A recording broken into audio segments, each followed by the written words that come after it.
Have you ever considered renting out your RV for some spare cash, or maybe you're new to RVing and want to dip your toes into the lifestyle before you buy? Well, stay tuned. We've got some answers. Welcome to RV Out West. I'm your host, Brooks. My family of four's base camp is located in the beautiful Pacific Northwest, and our RV adventures radiate out from there. Please grab a mug of coffee and join us as we discuss RVing around the American West. From sweet camping spots, gear and equipment, to tips and tricks, we've got you covered.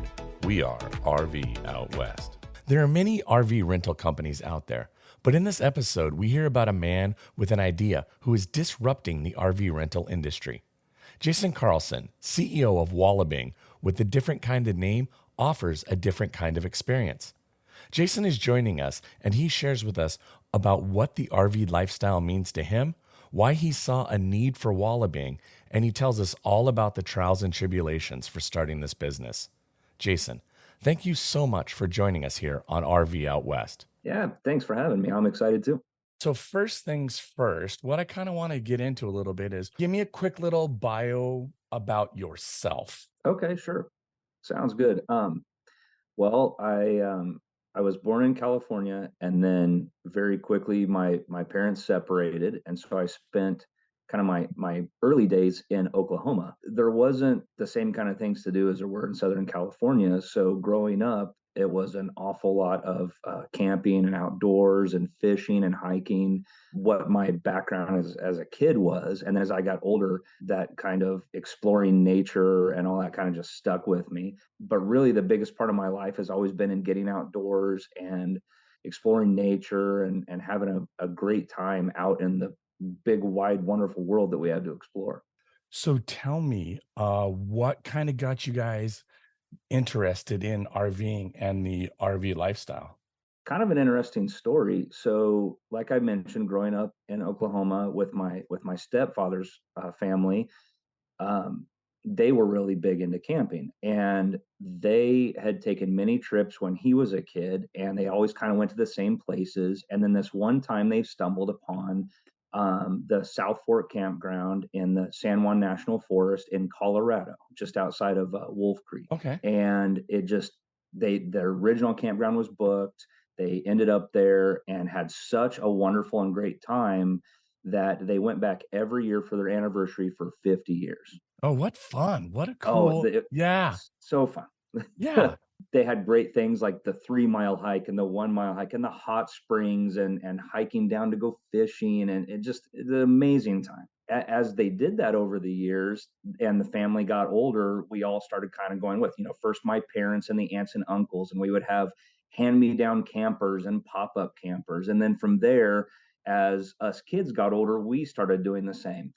And so when I got married and started having kids of my own, I wanted to kind of have that same experience with my family. But the funny thing is, after going into finance, I realized just how bad of an investment an RV could be. This is just the depreciation, and from a pure numbers perspective, it was awful. Right. And so I thought, gosh, man, if there was, I love it. I'm still probably going to do it. But if there was any way to mitigate that a little bit, that'd be great. And so that kind of led me to think, gee, in the whole 10 months out of the year, 11 months out of the year, it's just sitting there, maybe I could rent it out or other people could use it. And I really liked that idea because just away from the numbers game, having an asset that it's built and all these materials go into it that just sits unused for so long, I didn't feel great about to begin with, whether environmentally or otherwise. It just felt weird. Okay. That kind of led me to look more into it. I found out there were a couple options out there, but people really were having some issues, whether it was customer service or all the fees they had to pay. And it seemed like these companies had gotten away from the pure enjoyment and sharing and getting people out there and getting more people involved, and more into just the numbers game and the nitty gritty, and so much more transactional. And I wanted to be something more than that. And so that's kind of how we stumbled into the idea of Wallabing. Interesting. So why don't you tell us about Wallabing and kind of how does it work, and give us the 101 and how it might be different from other similar platforms. Sure, absolutely.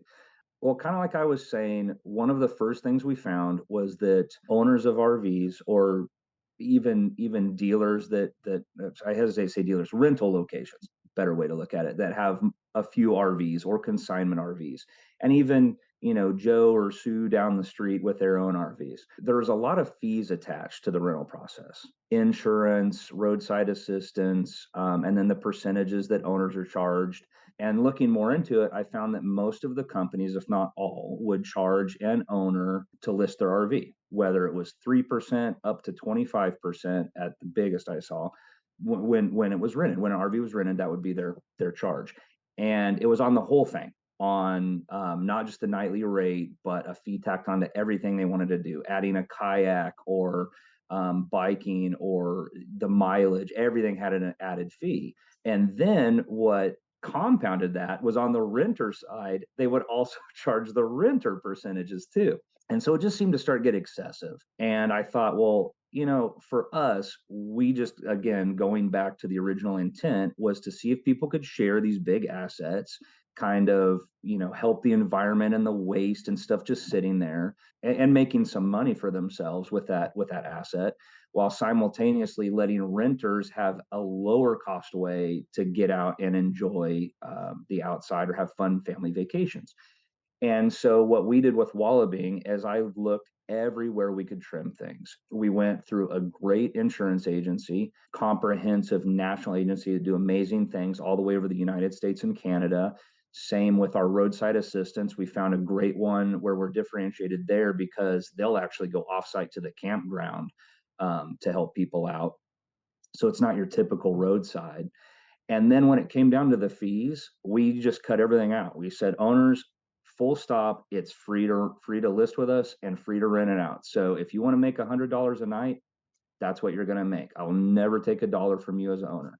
And then for the renters, it's quite simple. It's just a 10% minimum fee added on to the nightly rate only. So if the owner charges a cleaning fee, or you want to rent an extra kayak, or we have some mileage charges, or the insurance in the roadside, all that stuff is just passed through right back to the owner or the insurance company. We only charge a small on the nightly rate. And I think that's really what makes Wallabing the real big difference that Wallabing has with the competition. It's, we truly live by the motto where owners make more and renters pay less, because bottom line, we just want to get you out there. Why Wallabing? About the name, like when you were coming up with the name, tell me there's got to be a story there. We had a other name, Wonder V, and there was a little van company up by you guys, I believe, and they had something similar like Wonder Vans. So we couldn't get a trademark, and they said, "Hey, you got to think of something new." So I looked and looked and looked, and I was looking for something cute and fun, and we add an animal and this and that. And while I was doing that, that song, the Witch Doctor song, the Ting Tang Walla Walla Bing Bang, kept going round and round in my head. And it was a fun song that we used to sing, going on these road trips. And it hit, and I started, I Googled a little bit, and is that a thing? And I found it was wide open, and we went for it. That's wonderful. What was your why for wanting to do this? How did you see an industry need and kind of get to that point? Well, in all honesty, I think a big part of it was kind of selfish of me, because I wanted to do something that married my personal interests with RVing, camping, and the outdoors with sort of what I learned in business consulting and finance. So I will say from the start, there's kind of that selfish part that's like, how could we marry these two things together? But then when it came down to it, that need that I saw in the community, Brooks, from everything that I've read about you so far, and you have a really, really good grasp on the RV community, the friendliness of it, the openness of people to interact with each other, help each other learn things, explore, learning from each other's mistakes, and some fun stuff too. I mean, when you go to campgrounds, it's very, very common for someone to just walk over, start talking to you, and ask about your RV, and to be, hey, come and take a look inside. And I mean, just, it's a different community, right? I'm that guy. You're I'm that guy. that guy. See, I'm Totally that telling guy. I am you. that guy. I'm that guy. I have no problems. And usually I bring a beer and be like, "Hey, do you need a beer?" And I'm very friendly that way. And just, the That's beer is the perfect. icebreaker. That's awesome to hear, because I mean, I've experienced the same thing myself everywhere, and it's even gotten me into it too. I've been like, well, hey, I mean, if that's how we are, let's do this. This is wonderful. And I noticed that I had kind of mentioned it before, but with the competition, it just seemed so much more transactional, and I felt like that's just not our community. It's not the RV community. We're not a transactional community. You give me A, I give you B, thanks, beep boop, we're done. It's a much more friendly, warm, and welcoming atmosphere, and that's what I wanted to bring with Wallabing, was a fresh look, some color, some brightness, and to get away from that transactional nature. Like I said, we just want to take a small fee to, cover costs, make some money, of course, like a business, and grow here, but really push to get people connected, find ways to break down those barriers, break down the red tape, kind of connect for lack of a better word, like the enthusiasm or the nature of the RVing spirit with that business model. And that's the need that I saw. I didn't feel like that was being done. What's been the one thing that your business venture didn't expect? Wildly out of the blue was how difficult it was to find insurance. It was really, really difficult. That kind of comes out of a thing where insurance companies are, the way they always work is, you have something, they insure it for you, whether it's your house, your car, your RV, whatever it is. With the way this model works, like Airbnb or Turo or any other kind of sharing system, you don't have anything. Someone else has that something. Someone over here wants to use it. You're standing in the middle saying, hey, I can help you get this insured. And insurance company said, well, wait a minute, we don't know how to do this. I said, well, yeah, you do. You do it with Airbnb, you do it with Enterprise Rent a Car, with Hertz. I mean, you've been doing it, and but they just couldn't. The A to B there wasn't working out for them, and so that was surprisingly difficult. Just the nuts and bolts business part of it was a lot tougher to get into than I thought it would be. What's been one of the greatest successes then? If that was kind of one of your biggest challenges, what's been one of the greatest successes? How's it? It's been really good, honestly. We're still growing, we're very new. That was probably the biggest success, was finding a great partner. We're with Crum and Forrester, a major carrier, and they have been so sweet and so great and so supportive and really understand us. I love that they're really easy to work with, and that was wonderful finding them. But on a different note, another success, so we're not just talking about insurance for the whole time. I think the feedback and the reception we're getting from the community in the last 2 months, we just started marketing. I mean, we did some tentative reaching out in the last year and some tests on Facebook and things. And then these last couple months, we reached out in our home state here in the state of Texas first, to kind of go bigger and see what's happening. And in just 2 months alone, we've had 20,000 new users added to the website. Wow, that's impressive. Yeah, it really is. I appreciate it, and I'm pretty humbled by that. Everybody reaching out and being so excited to grow with us. And then some of the comments, we have a kind of like getting the community involved. We have a WeFunder crowdfunding going right now to help us find the ability to market to more people. And the comment there was along those same lines. Like, I won't mention the competition specifically, but Right. they had said, hey, we love to see you out there. I'm really excited. He's like, I'm going to list my RV with you guys. The RV community really needs someone like you that just is not all about the fees and the added nonsense, and gets out there. So anyway, the bottom line is just the reception from the community has been overwhelming and very exciting, and I think that's a great success, and it's a testament to my team too, our wonderful COO, who does such a brilliant job at marketing and getting the word out there, and our CTO, who's putting together some wonderful things and is always looking like, how can we simplify, how can we make this easier, and it's just all coming together in such a great way. We're going to pause and hear a word from today's sponsor. Remember that you can save 10% using the discount code RVOutWest10. RV Destinations Magazine is the premier provider of nationwide RV destination articles, sharing stories about the places you want to see for yourself. Subscribe today for digital or their new print magazine at rvdestinationmagazine.com. Why don't you share with us about some experiences you've had in the Pacific Northwest? Well, honestly, the farthest that's still on the bucket list. The farthest north I've been is up to the Sacramento area, up around Carmichael and the ocean and lakes up there. that's about as far north as I've been. So I have not yet been to Oregon, Washington, anything like that. And so that was kind of the fun part about your podcast for me. I started listening, looking, and marking off the things as we start hitting the other areas in the RV. So, but I will say that getting up into that area, the far north California and Lake Tahoe, I've been to a few times, and I absolutely adore that area. We got uh, we RV'd up there with the family, with my dad's side of the family, and we ended up getting a little cabin up there to stay, and had everybody come. I mean, everybody, aunts, uncles, cousins, and it was that kind of huge camp out environment that was just the greatest time ever. That was a top 10 trip for me in my life. That's wonderful. I will say, the Pacific Northwest is absolutely stunning, but September is a really wonderful time to come because our kids don't start school until after Labor Day weekend, Oh, but the really? weather Wow. stays in the 70s for all of September, and if we're lucky, into the first 2 weeks of October, and then the rain Oh, comes. it sounds amazing. I was a little surprised too. I mean, and I'm dead serious. Whenever it went on the trip book, I will be there 100%.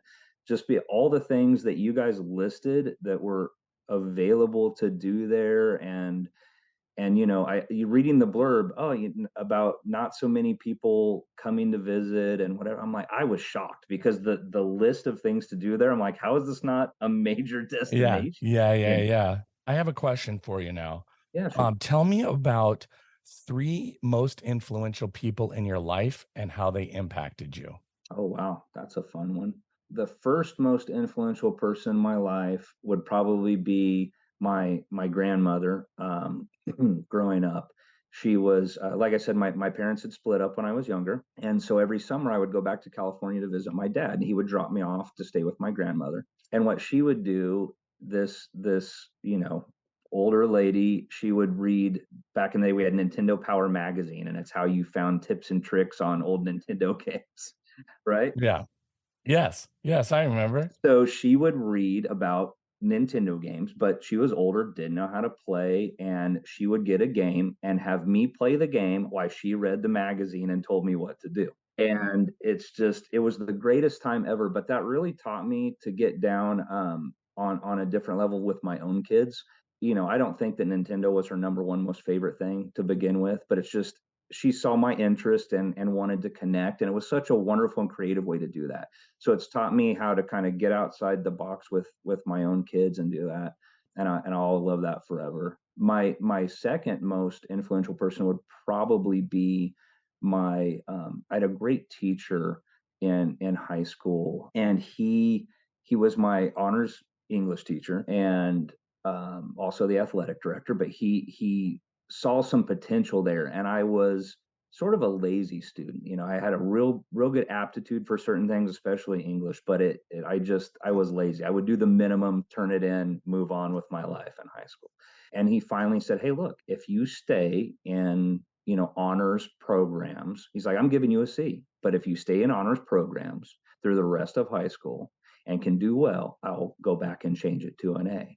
And he took me aside and said, "Everybody really believes in you." And he was a big advocate to get me in the academic decathlon and doing things like that. And I learned some lessons there. I learned, in number one, that it's not just family that can believe in you, that there's people that genuinely care about students and others. And so I've kind of tried to do that same thing with people I meet and help others along the way where I can.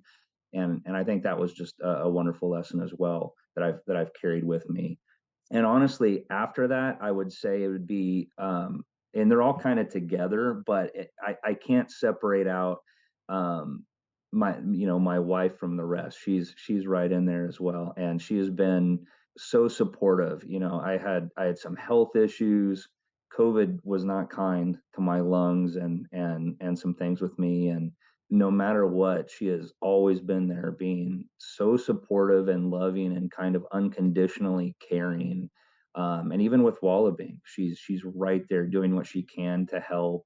Again, I learn lessons every day from her with how incredible she can be, and that kind of love and care, and the way she cares for our kids and what she does for them as well. It's absolutely unbelievable and incredible. And And I couldn't do half of what I do, even any of what I do without her.